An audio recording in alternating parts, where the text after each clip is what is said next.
This is Barrels and Barrels, a bourbon and baseball podcast, with your hosts, Brandon Spinner and Michael Burns. And welcome into another episode of Barrels and Barrels, a bourbon and baseball podcast. I am Brandon Spinner, as always, alongside my buddy, my pal, Michael Burns. Michael is on location yet again. It's the sixth straight episode that Michael has been in a different spot or have had a different background. Mikey, where can we find you tonight? I'm in frickin' Chicago, Illinois, man. Did you say frickin' Chicago, Illinois? Yeah, because I heard it was 80 degrees last week in Chicago, and I literally landed Sunday and woke up Monday to snow. And let me guess, it was like 60 degrees and sunny today? It was 50 today. 50 today? Oh, a little Tomorrow was supposed to be stormy. 75. With storms 75, early in the morning. Yeah. I did the forecast for Chicago earlier. That's the only reason I know. And that would be as this podcast drops. But you're in Chicago, visiting with some family. Do you want to go on?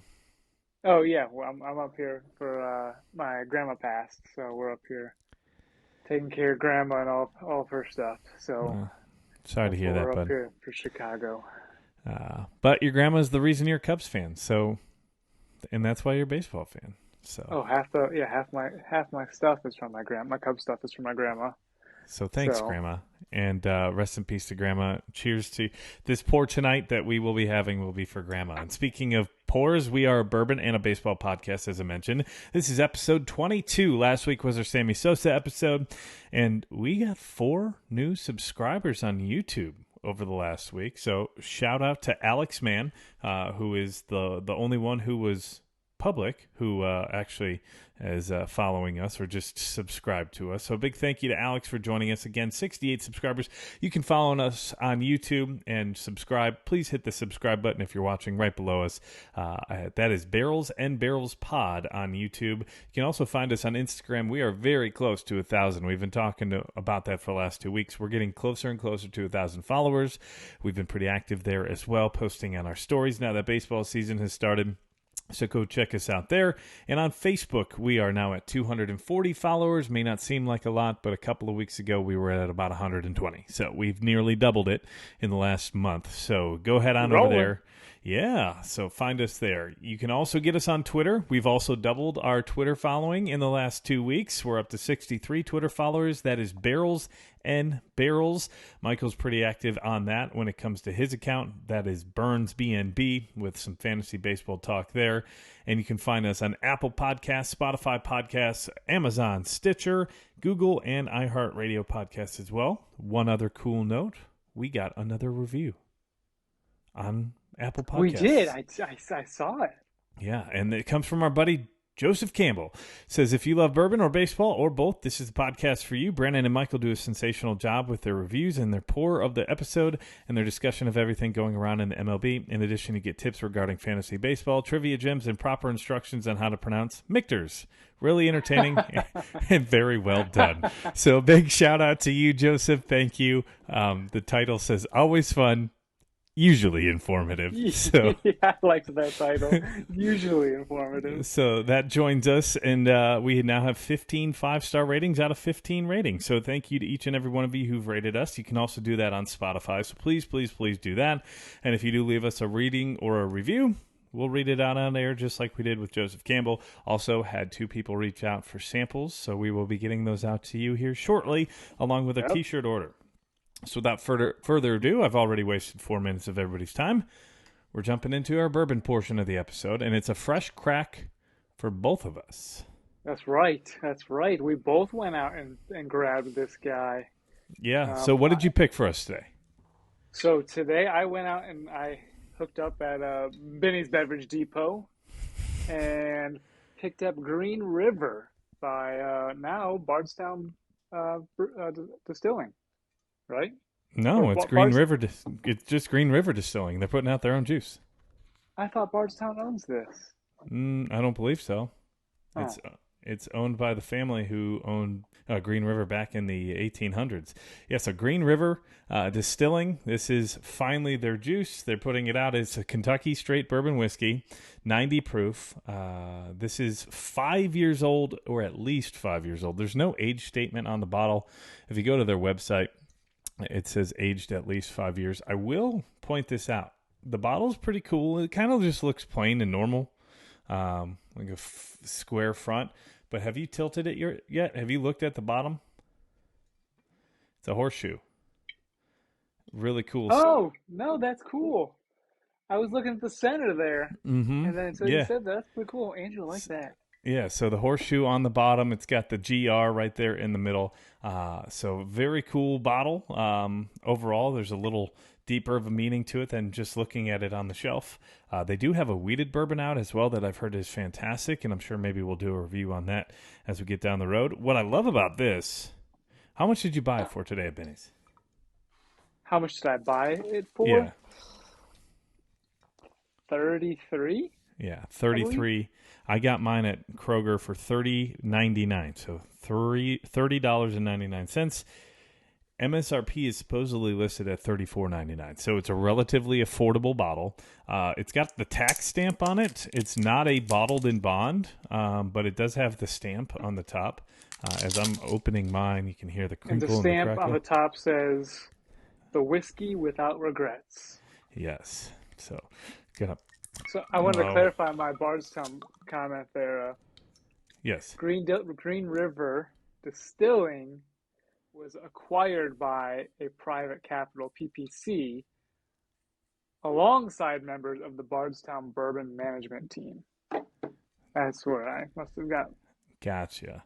I know Green River has been owned by several different companies over the last couple of years, so there you go. I didn't pop the stamp, but it didn't have the best pop to it, but that doesn't mean it's not going to be good juice.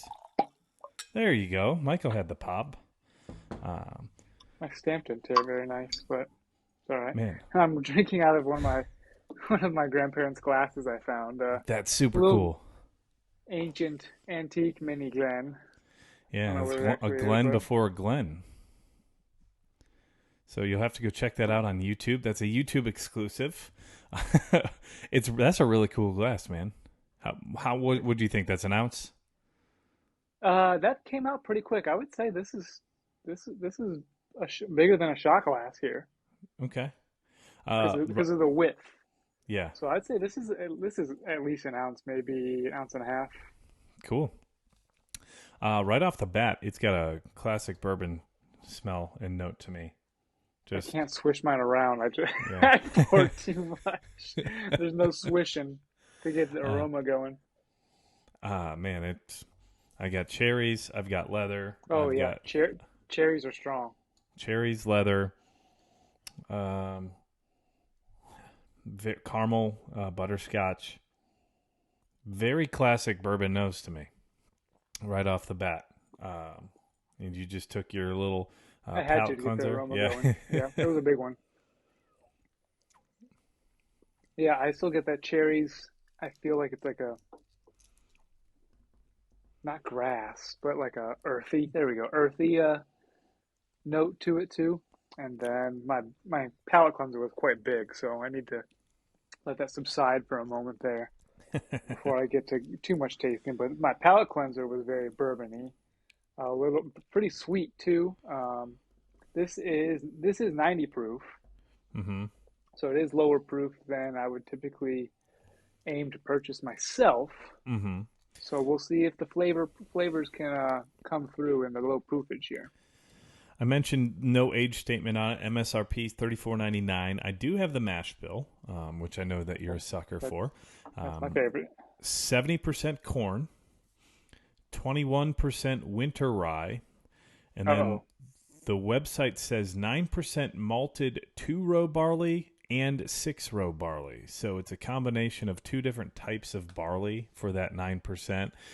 So I was like, what does that mean? And I did some digging and some research, and it was saying that the 2-row barley is higher in the proteins, I believe, and the 6-row is higher in carbohydrates, or I could be back and forth. It says, okay, most brewers believe 2-row malt barley has fuller, maltier flavor, while a 6-row produces grainier flavor for the final beer mash of all of this.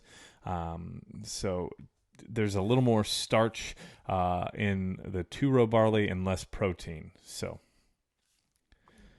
interesting. That's the first one that's been on like a different description of the barley that we've done. Yeah, never heard of that. And even the winter rye, you said. Mm-hmm. I heard winter rye, and I thought it was back to New Riff, winter whiskey, and I got scared. Oh boy. No, I don't. This doesn't have too much New Riff to it to me. So we'll find out as we get going. You tasted it yet? I did. I did take my palate cleanser. Now I'm gonna go in for the whole Kentucky hug and get that chew. Go ahead. I was gonna say, there's not a lot of bite to it.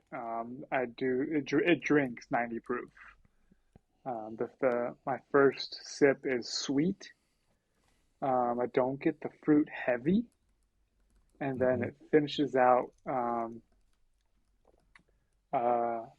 butterscotch and syrupy for me. I get the sweet. I've got a caramel vanilla, very classic bourbon forward. There's a little more rye to it than I would have expected. There's a little pepper to it in the middle of my tongue. I've got the like rye a black flavor. It's a malted. It's like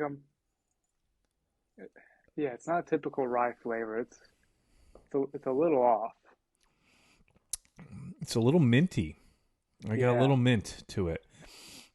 And that could be part of the earth that you were saying with the nose. Grainy rye flavor profile there. There's a lot to it for a 90 proofer, though, to me. You know what this kind of reminds me of? Not as harsh of a Ben Holiday. Do you know what I'm saying? Yeah. I could see that. There was something I was trying to put my nose to compare it to, and I think that could be it. And speaking of nose, I just took like another nose, and the first whiff I got was like a banana boat sunscreen. You know what I'm talking about?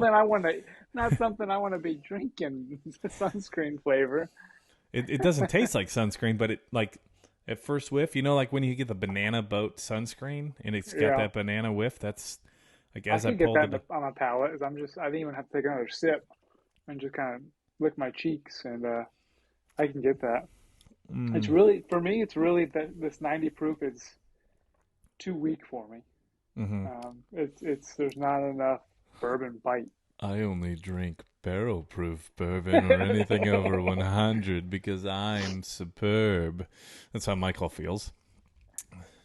Hey. So with that said, after that glowing review on our Barrels and Barrels of Bourbon and Baseball podcast rating scale, and for those of you who are just joining us for the first time, we have our own rating scale. It ranges from Hall of Fame, which is top of the top, the best of the bunch, right? Only 1% of baseball players make the Hall of Fame, and we have yet to rate a Hall of Famer at this point in time.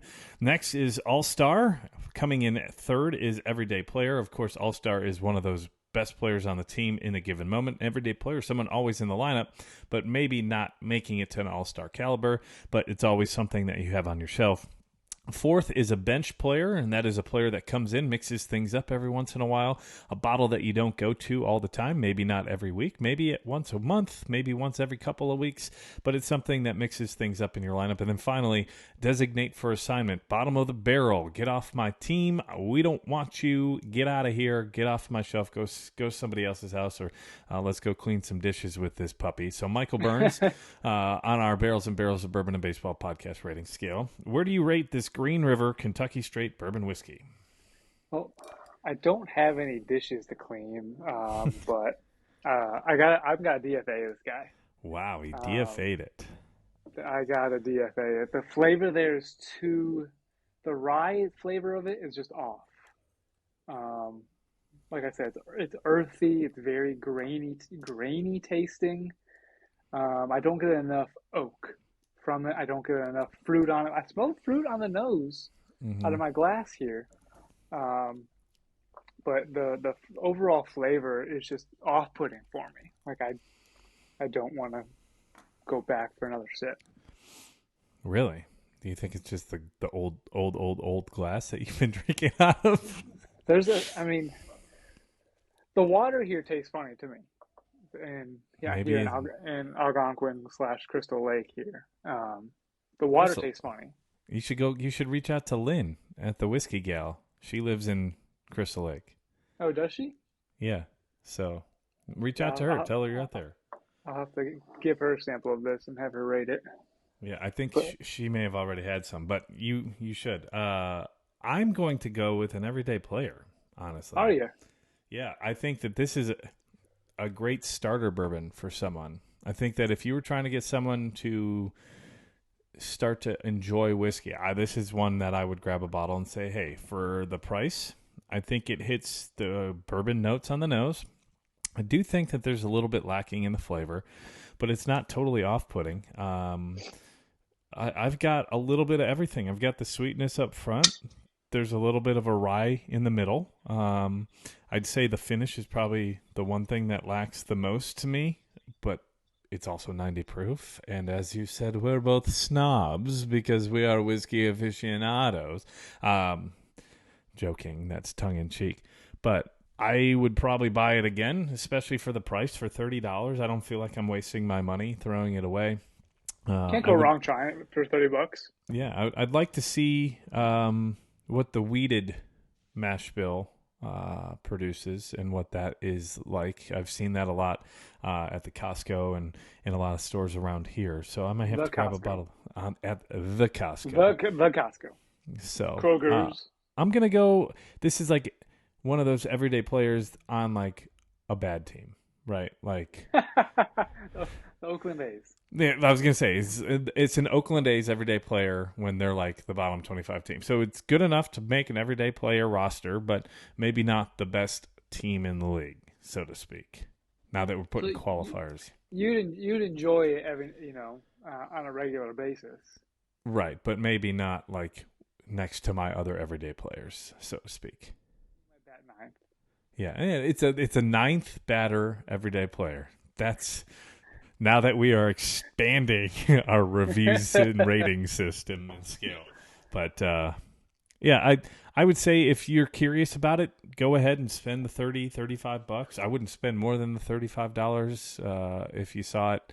I'd pay anything at MSRP or below. So if you enjoy rye, the rye flavor, you might enjoy this bourbon. It's got more of a rye flavor, in my opinion, than a bourbon flavor. Maybe that's just it does say sour mash on here. It says bourbon with sour mash whiskey. It does. I see that on the bottle now. Yeah. The back says, founded by John W. McCullough in 1885 as Kentucky's 10th oldest distillery, became known as the whiskey without regrets before being lost to history after Prohibition. Yeah, that was another thing. I read about the distillery. It burned down in like 3 minutes. They lost a majority of the property when they had their fire. They rebuilt, and then Prohibition hit, and they never produced again. And it has changed hands here and there. I believe Charles Medley owned it for a brief period of time. And in 2014... into 2016, and then in 2019 is when it was really starting to make steps forward. So I believe they started making juice for it in 2016. And this is the first time they've been putting out their 5-year juice or 5+ year juice, depending on. Do you know what the DSP KY10 on the bottom is? So the DSP is distilled spirits plant. It has to be established to produce, bottle, and process any types of beverages and spirits. So that's like tequila, rum, all of that. And it would be what your number is given to you by the state. So in Kentucky, DSP 10. I do know that Boone County used to be DSP 8. And I believe Four Roses is that now. But Boone County on their bottle, if you look, all the O's have an 8 in it. Like Boone County stacked up, There's an 8 to pay homage to their past DSP. So it's kind of their license, so to speak. So every employee number. kind of. So let's look at, I'm just going to grab bottles here to see. This one may not be the best one to look at because this is Clyde Mays, and I think it's out of Alabama. And some of them put them on their bottles, some of them don't. Some of them are a little more proud about it than others as well. So just a little Having neat. that earlier one's cool to say like, hey, we were on the first. Yeah, DSP 10. Let me look and see. I know I've seen it on a recent bottle. What about? Nope. Yeah. So, Heaven Hill DSP 1.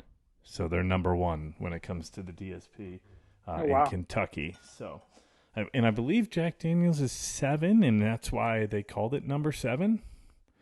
I believe that's the story. Don't quote me on that, but I believe that is where number 7 comes from. And that's why it's called Jack Daniels number 7, because that's as it came in, that's what people would recognize it as. I want that number 7. So I'm sure in the times of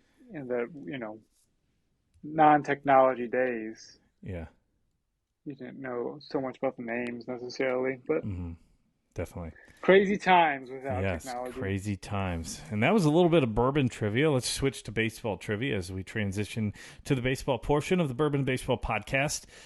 So there's been one person in history in the MLB to hit a grand slam both right-handed and left-handed in the same game. Who is it? I want to say Fernando Tatis Sr. He has hit 2 in the same inning, but not from both sides. But not from both sides of the plate. And I don't believe he's the only person that hit 2 in the same inning either. He might be, but I think that was done recently again. Other guess would be a recent guess would be Chipper Jones, but I don't think he did. He was a third baseman, and he played for a team that wore red and blue. Tommy will know this one. He's a former Cub as well. Bill Miller did it on July 29th of 2003, the Red Sox versus the Texas Rangers. He did it in the 7th inning and in the 8th inning, so it was late in the game. That score was 14-7 as the Red Sox beat the Texas Rangers. That was the knuckleball game because Tim Wakefield and R.A. Dickey both pitched in that game against each other, so that explains the high scoring. Guys just sitting back that game. Yeah, sitting back and just trying to put one in the I think it was in Texas, so that would have been at the ballpark in Arlington. That is our baseball trivia question. Moving on to baseball, this past weekend, some good baseball this weekend. But what I want to start out with right up front is this weekend was an important weekend for baseball itself. April 15th every year is celebrated as Jackie Robinson Day. I love Jackie Day. Seeing everybody wearing number 42, paying homage to Jackie Robinson. Did you know that Ken Griffey Jr. is primarily the reason for this? For Jackie Robinson Day? No, I didn't know that. So when he was with the Mariners, he asked Bud Selig, who was the commissioner at the time, if it was okay on April 15th to wear 42 when he was a young player. And Selig let him do it in honor, and then he did it again when he was with the Reds, and they played the Cubs at Wrigley Field, and 5 other Cubs chose to do it with him. And since then, players got to choose it, and now it's just become a rule in the last 5 or 6 years, I believe, where everybody wears Jackie Robinson's number, 42, of course. It's retired by every other team. And do you know who the last player to wear it that wasn't Jackie Robinson in a game where it was actually his number? Fergie Jenkins. Mariano Rivera. Mariano Rivera, okay. Because he was wearing it when the jersey got retired. Did he have to switch numbers? No, I think he's held on to it. I might be completely wrong, but I believe he was 42. I love there's a reel that goes around a couple years ago. It's Cody Bellinger video, kind of making fun of how Cody Bellinger just looks like he's kind of out of it. Oh yeah, the highest player in baseball. Yeah, he comes in. It's like, Billy, batting practice, 10 minutes. He's like, all right. The other guy's like, Jackie Robinson Day. And the guy goes like acting as Belly. Is he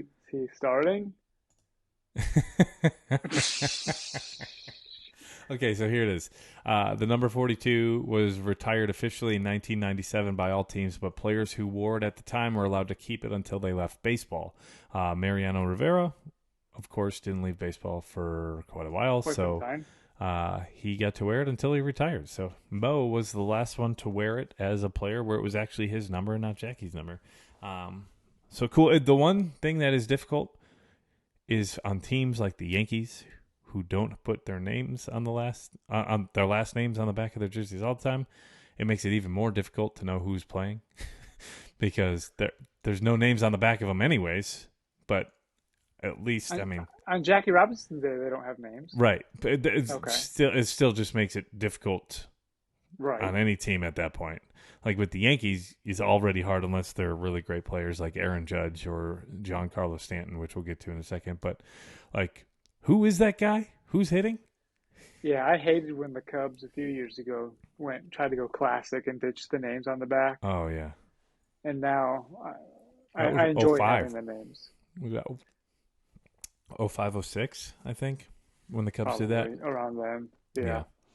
Yeah. Now, I like, this year in spring training I watched and you'd see a guy come up with no name. I was like, oh, okay, Yeah. this is either a kid that they're just having to get some playing time or he's in rookie ball. Yes. So Jackie Robinson Day was the big story this weekend. Also another story this weekend, Tampa Bay Rays finally lost after starting out 13-0, which tied the record. Yeah, tied the record as we talked about in our previous podcast. They are now 14-3 as of this recording. It's currently 9:06. I haven't looked at the score, but they're playing here in town versus the Reds, and I've got money on the Rays. So let's hope. Yeah, they won. Started. Yep. Yeah, they gave up 8 runs.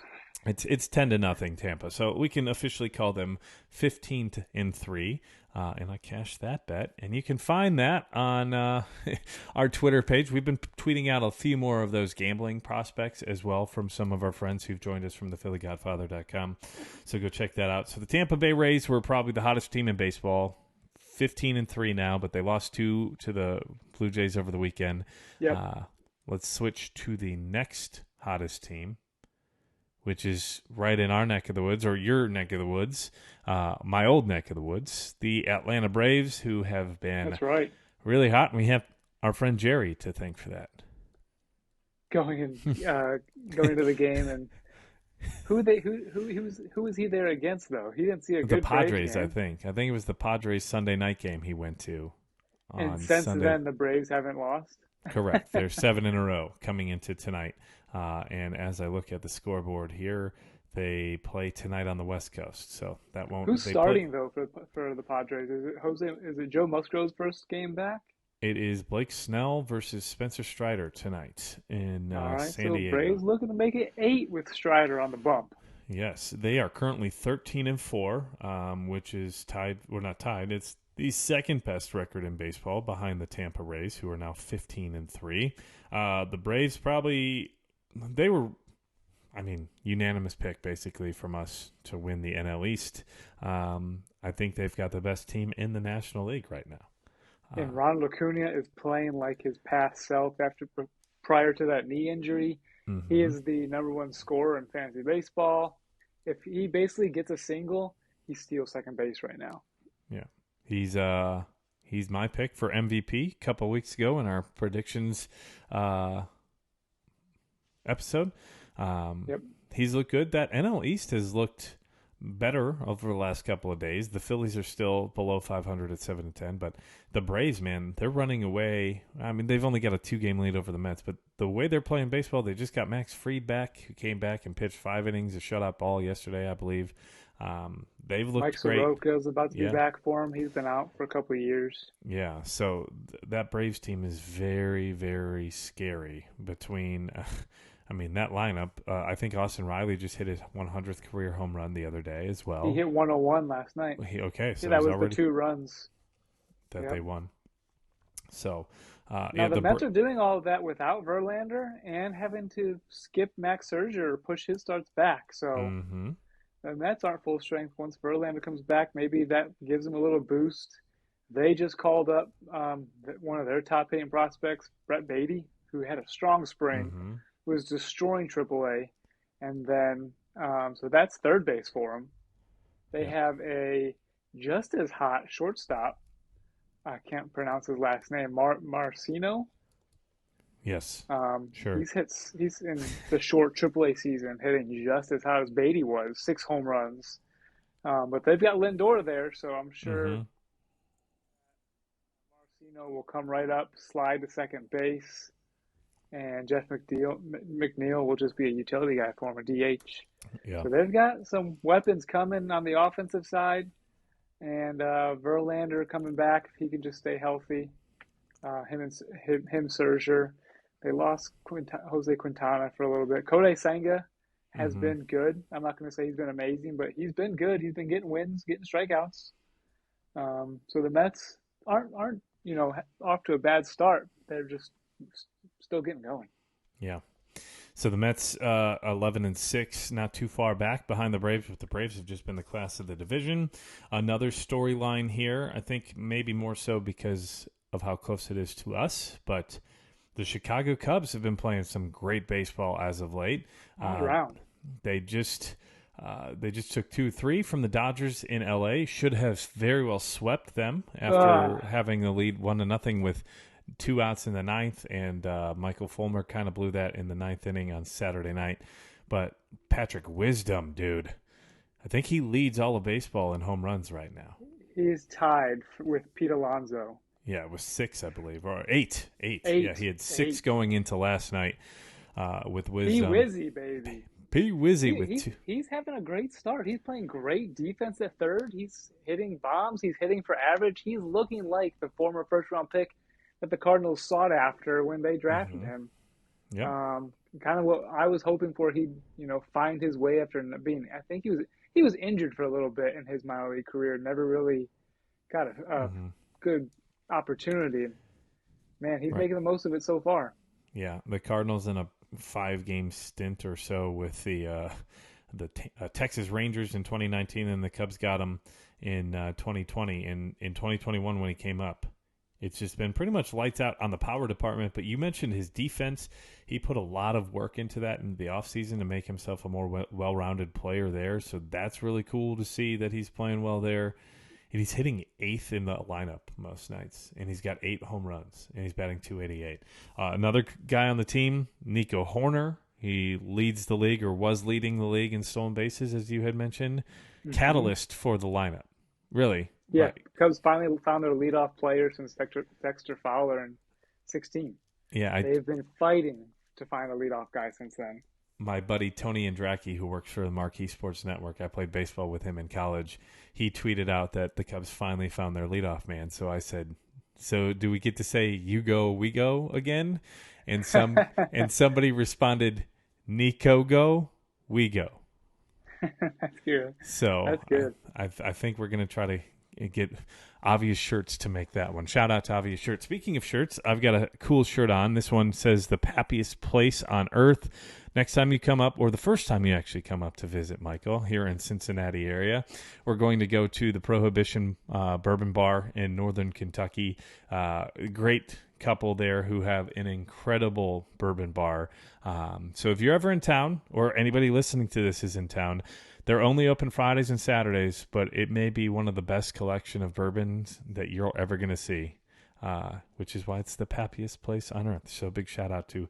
I remember getting lots of snaps from you that night that you went for the first time of all the different pours you were having. I think I got 5 different snaps. Yeah, the Newberry Brothers Prohibition Bar is a coffee shop by day, and then on Friday night and Saturday night, it's the Prohibition Bourbon Bar. So going back to the Cubs real quick, Justin Steele. There's a lot of storylines with this team. Justin the Cubs Steele, are just all around. 15 straight starts, I believe, with like incredible statistics for Justin Steele dating back to last year.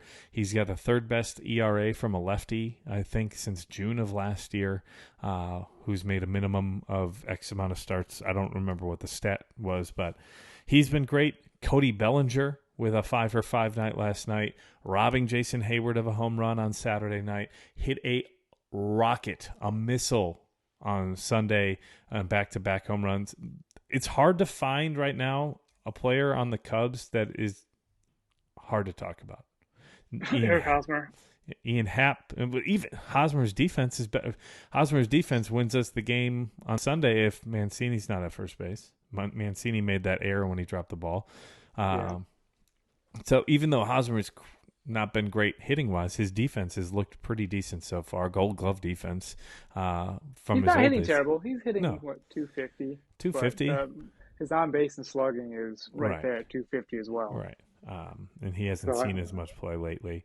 But yeah, that Cubs team, man, 9-6. They've got 2 more in Oakland, and then they head back home to take on the Los Angeles Dodgers. And I will be traveling for 2 of those games here as we get to the later parts of the week. So look out here on YouTube for more YouTube shorts, as well as our Instagram, Twitter, and Facebook. I'm going to try to take some videos and make some reels from that. So that's some. That's some stuff. Yes, that's some stuff to go look for on our social media if you're looking for some more content there. Another thing I wanted to point out, the Detroit Tigers won again. 3rd straight walk-off victory. Really? With home run by Matt Carpenter. Or not Matt Carpenter, Kerry Carpenter. Kerry Carpenter, really? Yeah, Kerry Carpenter hit a walk-off home run to win in the 9th, and they actually just won again. So they swept the doubleheader today versus the Cleveland Guardians. Wow.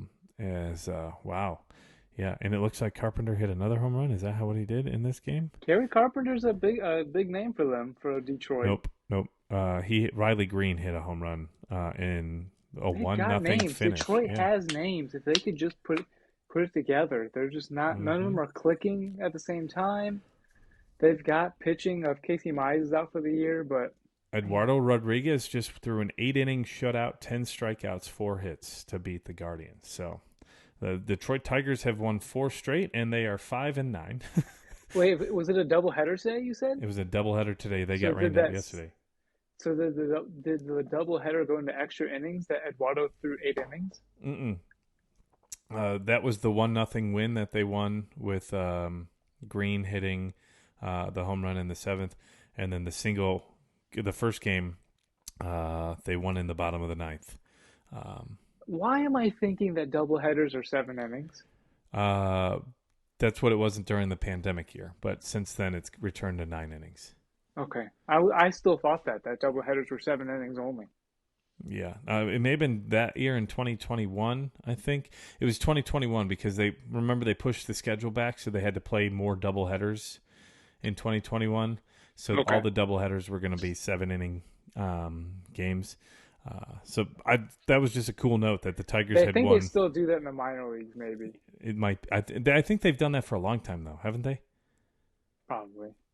But the Tigers are now 7-9 after 4 straight wins or 3 straight walk-off victories and 4 straight wins with 5 straight wins for the Tigers. So they're playing better. Benched Javi Baez, who's been a knucklehead and an idiotic player. Not smart.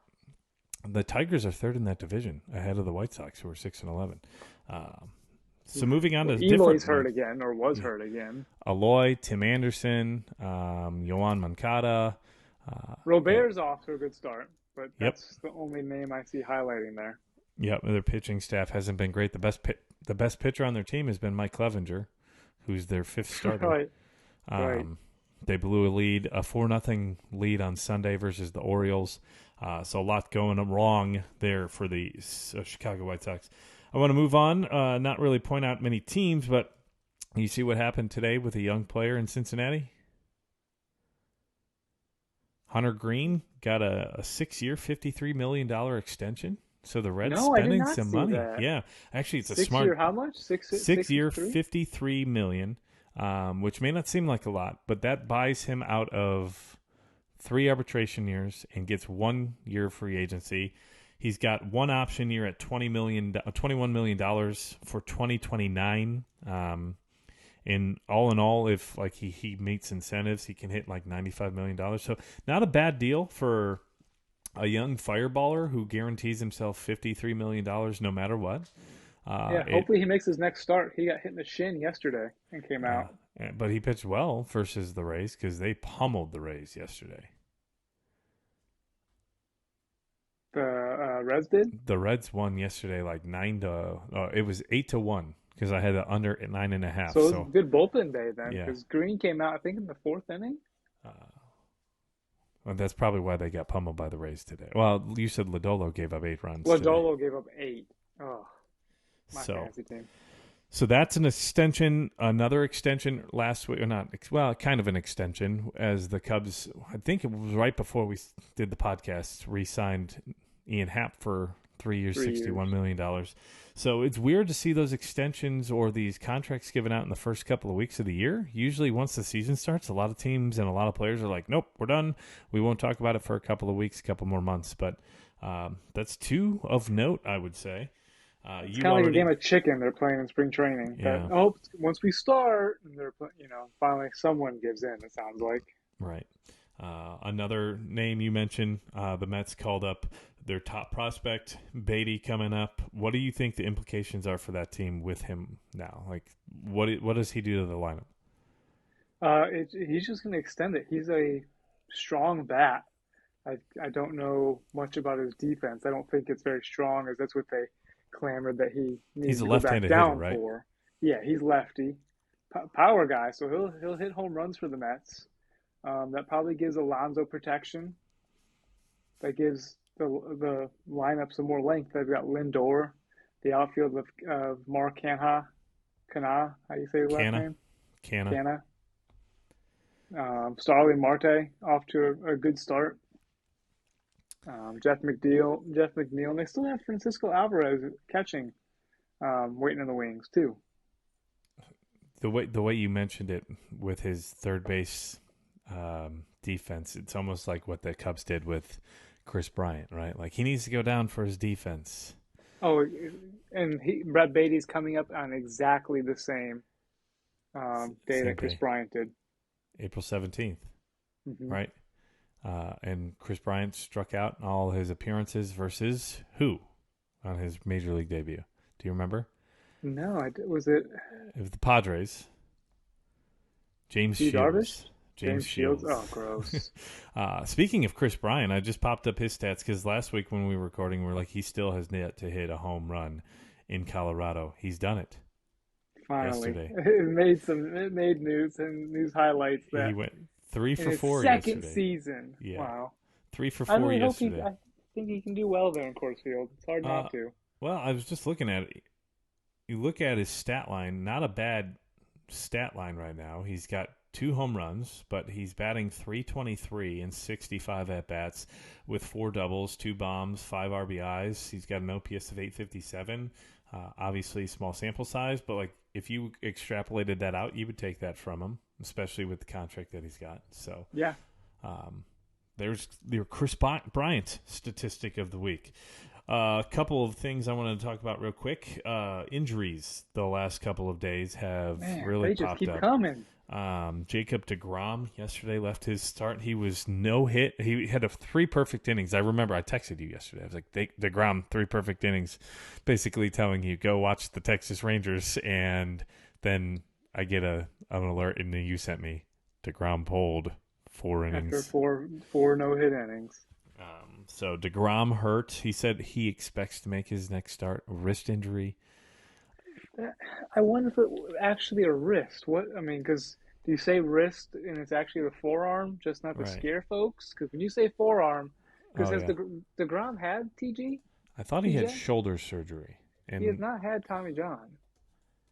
Yeah. So you wonder if DeGrom is so lights out, he just needs to make the John Smoltz switch and come be an elite closer to finish out his career. And maybe start later, a couple of years. But stay on the mound, stay in the game. It says he expects to make his next start, but that's especially for the amount of money he signed for, the injury past. That's one. Speaking of injury past, boy, Giancarlo Stanton, might as well change your name back to Mike because the Giancarlo thing's not working. He's hurt again as well. He's got a hamstring that's going to keep him out for 6 weeks. That's what we talked about, I think, earlier in our predictions, and even before that, how the Yankees lineup, when injured, I just don't think they have the depth. Of course, they've got Franchi, right?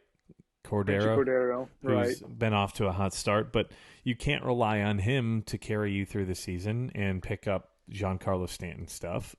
Maybe they just call up Jason Dominguez, their top outfield Yeah. prospect, earlier than they expected. I mean, it worked when the Nationals did it for Juan Soto. Right. True. But Give the kid a chance. that's another one. Like, when's the last time Giancarlo Stanton played more than like 125 games Yeah. in a season? Another exciting note for this week, Fernando Tatis Jr. is coming back On Thursday, right? Yeah. Right. He did a rehab assignment with AAA. He got a lot of haircuts from what I heard. A lot of haircuts. Yeah, remember he tested positive because he got a haircut and there was ringworm, and that's the medication he used. Sorry. Yeah. He played 12 games. 12 games, I think, had 6 home runs. Yeah, it was ridiculous. Very ridiculous with what he did. I'm trying to get this Giancarlo Stanton. When was the last time he played a full season? Not necessarily just a full season, but just more than like 120 games, because that has been his issue. I guess in 2021 he played 139, but that's the last time he played near a full season was 2018, where he played 158. Since then, it has been 18 in 2019, played 23 in 2020. Of course, 2020 was a shortened season, Still not a full season, though. Right, it's not even half a season, because that season was 60 games. In 2021, 139, and in 2022, last year, he only played 110 games. So he's averaging about not even half the year over the last 5 years. That's how many years does he have left in that contract? A lot. That was a 13-year deal that he signed with Marlins. Yeah, let me look that up on Spotrac. But another name I have on here, did you see Jeffrey Springs with the Rays? I did see that. Really unfortunate, the Rays off to a hot start. Jeffrey Springs in his first start went 6 innings, 12 Ks, and Rays fans are like, let's go! And Jeffrey Springs has been announced today that he is going under the knife with Tommy John. Mm-hmm. So if you include this year, Stanton has 6 full years left. 6? Oh, well, my. 5 with a club option in 2028, and the Yankees would have to pay him a buyout, I believe. I think they will. Yeah. Yeah. So, oof. But that's what you expected at the end of those contracts. If inflation hasn't hit enough to make those cheap bench guys, then it's what's going on with Eric Hosmer right now. He signed the deal. He's getting paid by the Padres. He's getting paid by the Padres to play games for the Red Sox and for the Cubs. Yeah. And then another injury I just saw pop up was Carlos Carrasco. He is going on the injured list as well. So another New York Mets starter going down with an injury. So that's unfortunate as well. Corbin Burns left his start yesterday with his non-throwing arm pec strain. Oh, no. Carlos Carrasco. So Carrasco's is a right elbow inflammation. So anytime that the elbow pops up, no. And he's 0-2 with an 8.56 ERA through his first couple starts. Last thing, have you seen what Bryson Stott has done to start off the year? He's hitting for high average. I think he's leading. He's in the top 5 for batting average, hitting like 400. But so he grounded a leadoff single to start the Phillies win in the first game of the doubleheader today, and that extended his hitting streak to 17 games. So it's the longest. Yeah, it's the longest to have for a Philly player in the modern era, passing good old Willie Puddinhead Jones for the longest start to a season. I thought you were going to say Jimmy Rollins. No. Puddinhead. He passed Puddinhead. So 17 straight games to start the year. I wonder if he's got a hit tonight in the second part of the doubleheader. It's actually spelled like pudding, kind of Puddin. like P-U-D-D. Puddin. That's the guy's nickname, was Puddin. Oh, okay. But let's see, box score today. He's 0-3 in the second game of the doubleheader, so it looks like his hitting streak might come to an end, but still pretty cool there. Yeah, there's a lot of stories around Major League Baseball. Did you see Ohtani's home run tonight? I did not. I haven't watched any 100. baseball today. You can check it out on our Instagram because I'm going to post the reel of it as we get off of this. But he hit a 116.5 mile per hour rocket in the first inning of the game versus the Yankees tonight. I watched a little bit of that game yesterday. The Red Sox on Patriots Day taking on the Angels, and the Angels won. That was an Ohtani start. He pitched 2 innings, and then there was a rain delay on top of the rain delay already, so he got pulled. But some good baseball going on here the last couple of weeks. It's been fun. Some good stories going on. Some good kids coming up and playing. The A's calling up their next top pitching prospect, Mason Miller. Could start tomorrow on Wednesday. Let's hope not. Hope he does, and the Cubs greet him in the way that he should. I hope that Mash Mervis is called up on Wednesday, and maybe we see him Thursday in Chicago. Yeah, that would be fun. I still feel like they may wait till May, give Hosmer a little more run. I don't know. It's hard at this point. That's a big thing too. It's the Cubs have to. They're doing better here to start the season than they maybe anticipated, right? You theoretically could be coming back into Chicago with an 11-6 record, and you don't want to lose games that you shouldn't, right? Like, at this point, if you're off to a hot start, every game matters. Right. Is Hosmer part of the future? No. Can you find another first baseman that's going to do what he can do? Yes. The only thing that I would question, I don't know much about Mervis's defense at first base, so Hosmer can play over there because Christopher Morel. Well, you've got Mancini too. So, and he's on a 2-year deal. The Pirates have been a fun story, 10-7. McCutchen should have never left. Yeah, McCutchen, he's looked really good. Did you see he had a home run in extra innings to beat the Cardinals the other night, which was awesome. But McCutchen's had a great start to his season back with the Pirates. Dude has a 302 average with 3 bombs and 7 driven in. So, welcome back, McCutch. Should have never left. That's another thing, real quick, I want to talk about with the Pirates. Did you see that the workers at PNC Park are going to go on strike at the start of the new homestand? Ticket takers, vendors, and somebody else. So, I mean, the 200 people who would be going to the Pirates game anyways aren't going to be able to get in. But they get decent crowds compared to some of the others. But I'm putting it on record here. I've been to 21 ballparks. PNC is by far my favorite so far. I hate that the Pirates have been so kind of abysmal over much of the last 20 years, outside of that, 3 or 4 year window with McCutchen and Pedro Alvarez and Starling Marte and Josh Harrison. Yep. And even, who was the right fielder, Polanco, that was supposed to be a big deal, who just never Josh Bell. Bell. Listen to those names. Garrett Cole, who they got rid of and traded to the Astros for Joe Musgrove and Colin Moran. But yeah, Joe Musgrove they shipped right off. Yeah, so the Pirates have looked better. I mean, they're 10-7. It's early. I mean, but they've got a +6 run differential. The only team in the NL Central that does not have a positive run differential right now is the Cardinals, and their pitching has been abysmal. They're 4-7 at home. So you can't lose at home. No, you go 500 on the road and you have a winning record at home usually. But man, I want to do the quick standings update. We kind of went through the NL East, so I'll go through it quick. The Braves, the Mets, the Marlins at 9-8, and then the Phillies and the Nationals. The NL Central, the Brewers have been the class of that division, really because of pitching, I would say, right? 52 runs against through the first 17 games. The Cubs are in second in that division at 9-6. Pirates third, 10-7. The Reds are now 7-10 after losing to the Rays, and they are tied for last with the Cardinals at 7-10 as well. And in the NL West, second week in a row, we're talking about the Arizona Diamondbacks on top. Let's go. And they've got help coming. Yeah, Zach Gallen, stud ace pitcher who threw an amazing game the other day to get the win.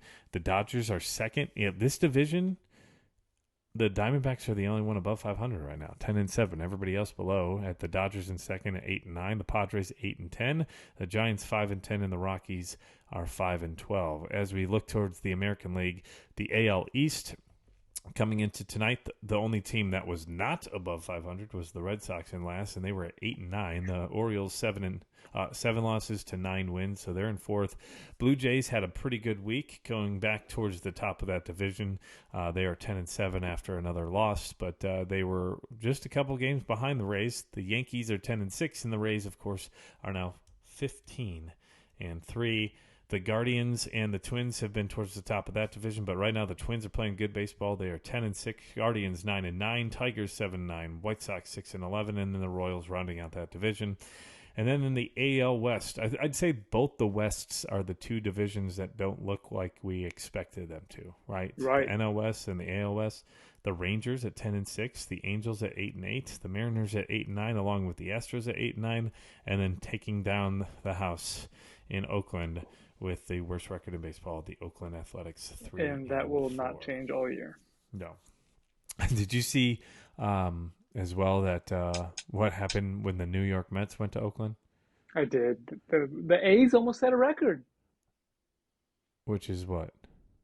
They almost broke the record for having their pitchers issue the most walks in a game. Oh, it was like 26 in 27 innings or something like that, right? They gave up 17 walks. No, they gave up 17 walks. In one game? In one game.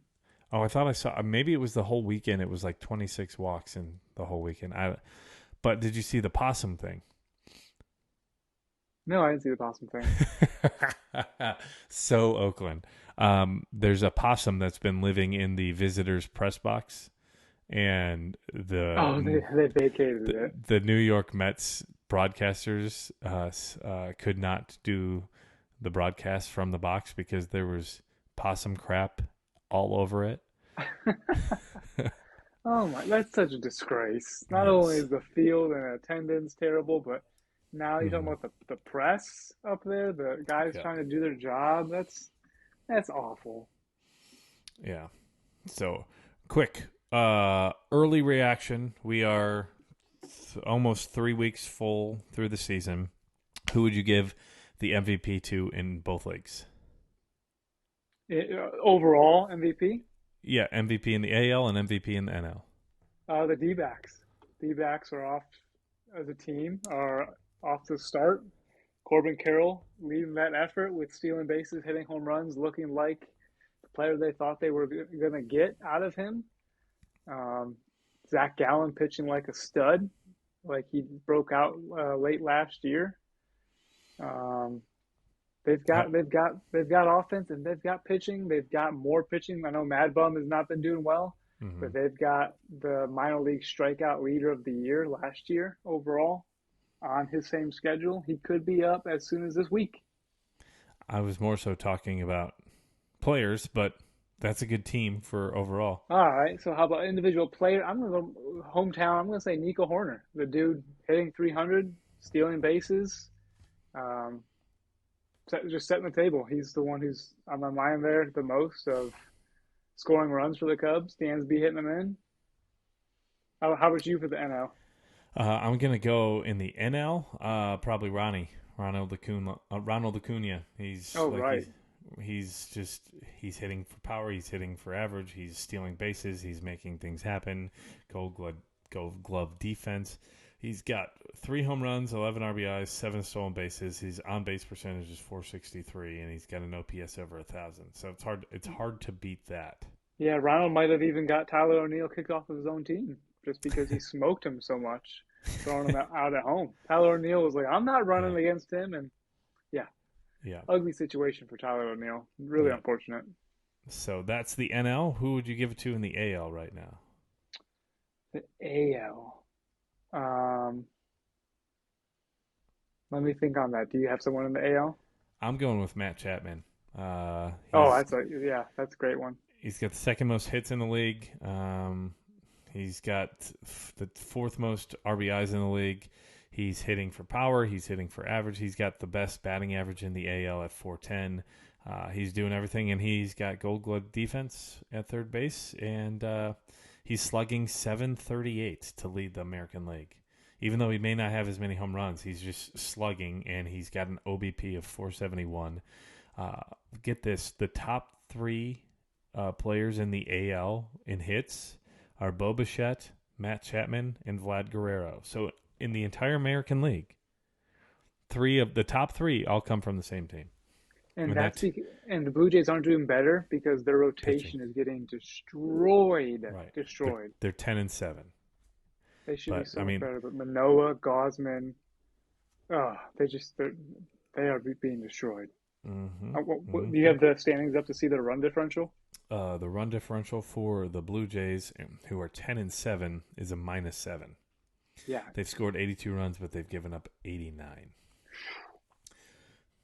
Yeah, and to put that in perspective, the Yankees' run differential is 25. They've given up only 49 runs all year. Which I think is my standout of the 3-week mark is Garrett Cole. He's been incredible. Like Garrett Cole. Yeah, complete game in his last 4-0. start. I think it's under a 1 ERA. Yeah, he's fine. He's pitching like the $300 million man that the Yankees were hoping to get. Yeah, sticky stuff must be back. Just kidding. But you gave me your team in the NL that was your surprise or your MVP. Is there an AL team? Is it the Rays? The surprise? No, I'm not. They don't overly surprise me. The Twins are off to a great start. They just extended Pablo Lopez. That's another extension we didn't talk about. That's another extension. I don't know about surprise team. I'm happy to see that the Angels and Rangers are up there on top, and it's not the Astros. So I guess my surprise team would be the Astros off to a bad start. A slow start at 8-9. Yeah. Mm-hmm. But they did get a win yesterday. They got beat by the Rangers this weekend, and they have not looked great. Some of their players have looked slow. I know they're hurt. They don't have Jose Altuve, and they just lost another one of their pitchers, didn't they? I could be wrong, but they are currently losing to the Blue Jays 4-0 here in the top of the 6th as we record this. So it does look like the Blue Jays will get a win, and the Houston Astros might get a loss, depending on how this sorts out in the last 4 innings of that game. But there's a lot of fun stuff going on in baseball. If you haven't watched, you need to. But if you haven't watched and you're listening to this podcast, something's wrong. Just go watch the Cubs. It's 2015 all over again with the Cubs. They look real fun. They're really good in that division so far. And as I say this, the Diamondbacks are on top again against the Cardinals, 7-3. So let's go. Fun stuff. Over the next couple of weeks, of course, we'll have more baseball and bourbon talk, but also look out for some more bourbon reviews. We're going to have to start cranking out a few more of those here over the next couple of weeks when things start to get a little more settled out. Learn more about us on our Instagram accounts. I can be found at whiskey_weather. Michael is above him, as you can see both of us on YouTube. But Michael, what is your account on Instagram? Instagram, it is BNB_Burns. You'll see all kinds of bourbon. You'll see baseball. You'll see fantasy baseball. And occasionally I throw out my favorite memes or reels into my story there. Yes, you just brought up fantasy baseball. You guys putting out a podcast this week for Fantasy Camp Baseball? Yeah, we do a weekly one to get you ready for the next week. We record Thursday nights, put that episode out Fridays, so that you have the weekend to listen to us and get advice for getting ready for the next fantasy baseball week. Who is a guy on the waiver wire maybe this week that you would be keeping an eye on that's most likely available? I would go pick up Brett Beatty. We talked about him. He's going to make an immediate fantasy impact right away. Mm-hmm. Such a big bat. And like I mentioned earlier, Mason Miller just got called up. He is a high K per 9 pitcher. If he wasn't for the A's, he would be a must-add if he was on any team but the A's. Well, you can find more at Fantasy Camp BNB on Instagram, correct? That's where you guys can be found? Fantasy Baseball Camp. On Instagram? Yes. Okay. Yeah, it was Fantasy Camp BNB, and we added the baseball part back into there because right. Fantasy Camp got a little weird in our minds. Late night fantasies over there with the Fantasy Camp guys. We are on Instagram as a Barrels and Barrels podcast. That is at Barrels, the letter N, Barrels Pod. We're almost to 1,000 followers. As we get there, we will be giving out something fun for a giveaway. Also on Facebook. Maybe some Green River. Ooh, yes, Michael's favorite. Maybe it's a whole bottle. It's open. There's no poison in it. That's a big shout out to Ben. Bourbon in the Burrow. Facebook, Barrels and Barrels Pod. Twitter, Barrels and Barrels. YouTube, Barrels and Barrels Pod. Please hit the subscribe button if you haven't already. It's right below me, right down there. Just hit the subscribe button. We're hoping to get to 100 by the end of May. Email. You can email us with any questions, any thoughts. We had Chris send us an email. Kyle send us an email. That is barrelsandbarrels@gmail.com. We're on Spotify, Apple, Stitcher, Google Podcasts, and iHeartRadio Podcasts. Please rate us, review us, just like our buddy Joseph just did earlier this week. We'll read it for you and list it out on air. And don't forget to hit the subscribe and download button on both of those accounts, Spotify and Apple. That's all I have here for Barrels and Barrels of Bourbon and Baseball Podcast, episode 22. Michael Burns, anything left for our friends, family, and listeners? Let's go.